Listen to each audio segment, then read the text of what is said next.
Hello, the Purge. I just got back from traveling to Clearwater to handle doctor's appointments for me and Sarai, and I swear it's like my body knew it was almost home. And I walk in the house and I feel like I fell apart. My nose got stuffed up, the wheezing started. My head feels like kind of balloony heady. But what's been coming up, and haven't had any space to get on here because I was staying at a friend's house and running around all day trying to get all the things done. And then I was with the baby and Jason, and I kept the prayer behind everything that was happening was like, what other shame do I have? What else am I carrying around that I'm ready to let go? So this is going to be a super vulnerable trigger warning purge that I'm like, these are like the skeletons in my closet, and I'm like ashamed, and I'm ready to get it out of my body because I've been carrying it around for so long. So when we were talking about the money shame, she talks about the second chakra, right, which is our like sexual creation chakra.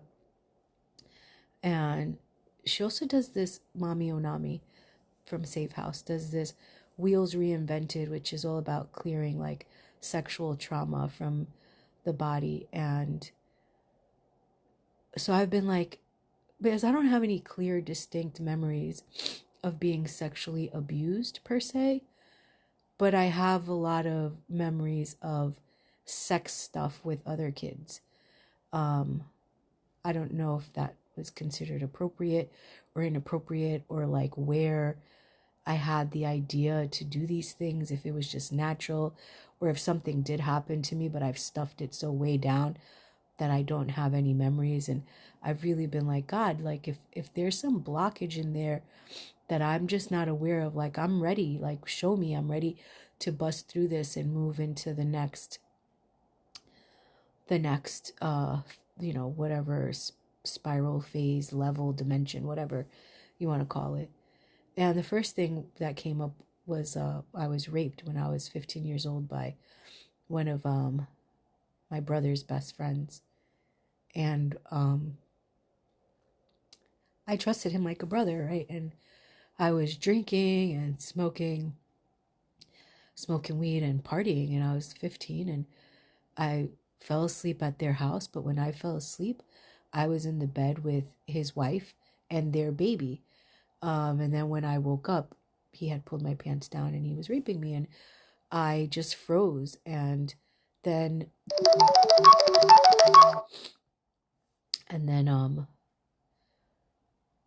I got up when he was done, and I just acted like nothing, and I left. I left the house immediately. And then I pretended to like want something with him so that I didn't have to feel like a victim. And then I told my brother, and it almost feels like this is what hurt more than the rape part was, he asked me why I was such a slut. And then I started thinking about like all the conversations I have with my son about like being careful, and just all the things that nobody said to me, that nobody warned me about, that nobody like nobody protected me from. And I have the shame of like, well, if I wasn't drinking, well, if I didn't put myself in that position, and well, I didn't report it, well, I pretended that I was okay with it. Like, but I didn't want to lose my power. I remember so distinctly being like, I'm not a victim. Like, I'm not a victim. So I just pretended like it was okay. And it comes up all the time in my head, and I just always just stuff it down and like, whatever. It happened years ago. Like, we're gonna keep crying about it. But I need to like release another layer of that, right? Like, I didn't do anything wrong. And I trusted these people, and I was betrayed, and I was a victim. I was young. I didn't know better. Nobody taught me any better. And then I kept praying about, well, like, what else is in there? What else is in there? And then I started remembering, like, when I think it was like 6 or 7, we would sleep at my aunt's house. And downstairs from my aunt's house, my, we would hang out downstairs. It was like the owners of the house. My aunt had an apartment upstairs, and then downstairs, the owners, when they would go away, my aunt would let us go downstairs and watch their cable TV. Well, my older cousin discovered pay-per-view, and they had like the Playboy channels. So we would watch porn. And that was like the first like cognitive memory that I have of seeing sex and not really understanding, but also like knowing that I was feeling like something in my body, but I don't have words, and people didn't talk about sex, and there was nobody to ask questions and all the things. And then I had memories come up of like fooling around with girlfriends.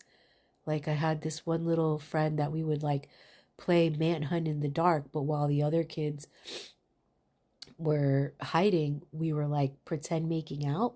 But that was the weird thing. It was like we weren't like tonguing. There was no tongues. It was like how little babies open mouth kiss, but like so it was like that, and we'd like gyrate on each other's knees. And I'm like, how did we know? Like, where did we get that from? Was it because I had seen the porn? Like, but the porn was grown people. So I don't know. I don't know where I got that from. Then I had another memory resurface about this other girl. She was a little bit older than me, but she was sleeping over one time. She was like another one of my aunts, not the first aunt that I mentioned, another aunt, like her friend's daughter. And by that time, I was like a little bit older. And her and I fooled around. And then that aunt had another friend that had 2 boys, and they slept over, and me and one of those boys fooled around. But again, it was like, it was never like sex penetration, like nothing like that. But it was like kissing and touching, and then like the shame of like, why am I so turned on? Like, I was so little. What the fuck did I know about being turned on? And there were, maybe it is natural, but since nobody had conversations and it was taboo to talk about it, I just felt dirty. I just felt like something's wrong. And then I don't know, sometimes I feel like something might have happened with my brother, or did my father do something, but I don't have any memories of anything like that. So then I just feel shitty about feeling that way about them. Like, what's wrong with me? So I live in a big, like, what's wrong with me? And I remember when I'd like masturbate as a 12-year-old.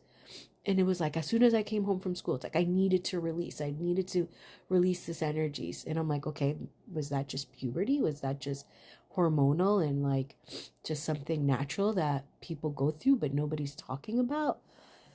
To this day, I don't know, right? Because people don't talk about it. But I've had all this shame. And then when I did lose my virginity, I remember the first time I actually like came, I felt shame instantly.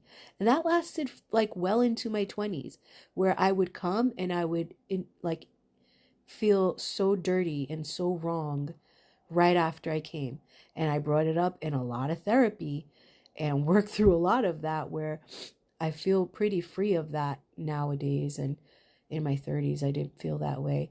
But it took like a lot of therapy to release whatever shame I was carrying around. It's like good girls don't do things like that. Good girls keep their legs closed. Good girls don't let people touch them. Good girls don't put themselves in positions where they can be taken advantage of. And I was not a good girl. I was a bad girl. And I think I still think that. I think there are parts of me in there that still feel bad, dirty, and wrong.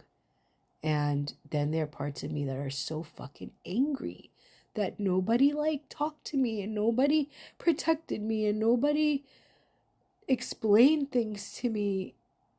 You know, like even my period, like my mom never was like, so young ladies go through this. So no, it was like I learned from my cousin. My cousin got her period and she told me what her mom told her. And then I asked questions because I'm always asking questions. And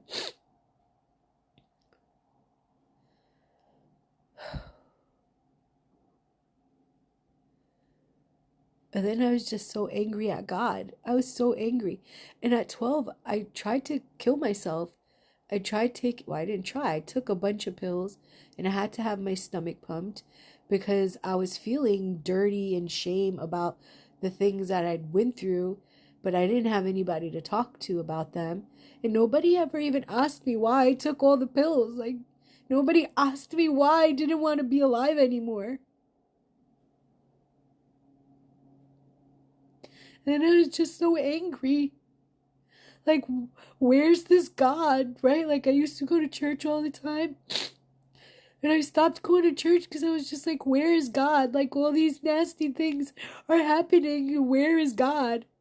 And then, right when I, like, graduate high school, and I'm like, okay, I'm out of here. I'm leaving this town. I'm leaving my family. Like, I'm going to finally get away with it. I get into this motorcycle crash. And my right arm becomes paralyzed and my boyfriend dies.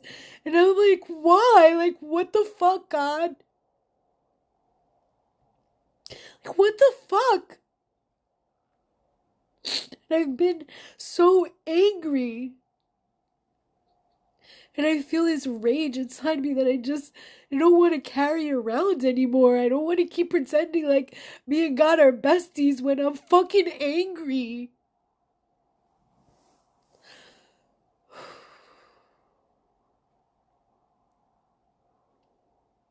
Fucking angry.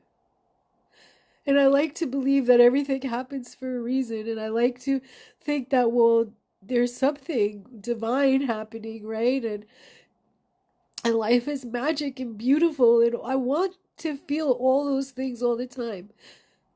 But under there's this like seething kind of like, what the fuck?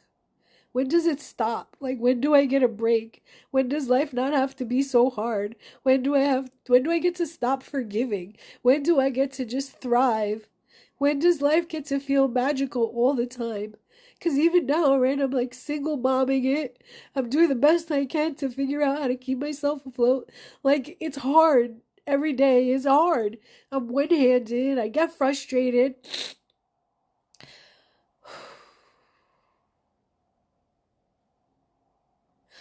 And then I feel bad about feeling bad about all of it. And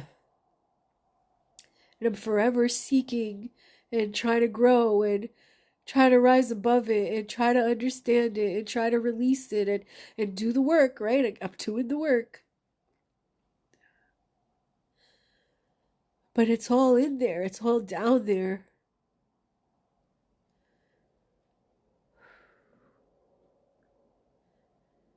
And this is my efforts of like letting another layer of it go.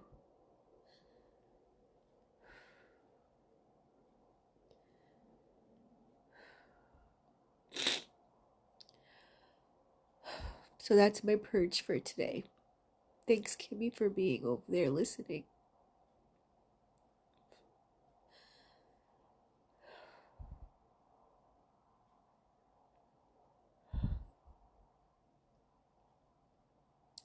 I'm ready for a next level.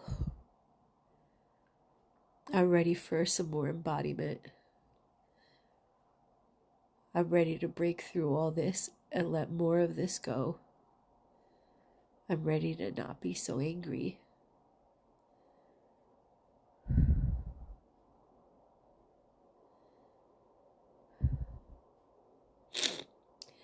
Now I'm gonna drink my tea and veg out to this Netflix show called Younger that I've been enjoying. I'm not gonna study for my licensing. I'm not going to clean up. I'm not going to try to make myself feel better. I'm just going to let myself sit here and feel this.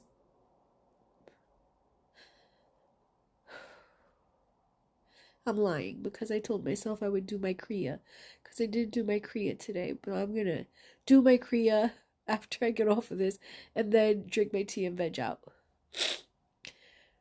Because I have integrity. And I said I would do it. And I'm going to do it.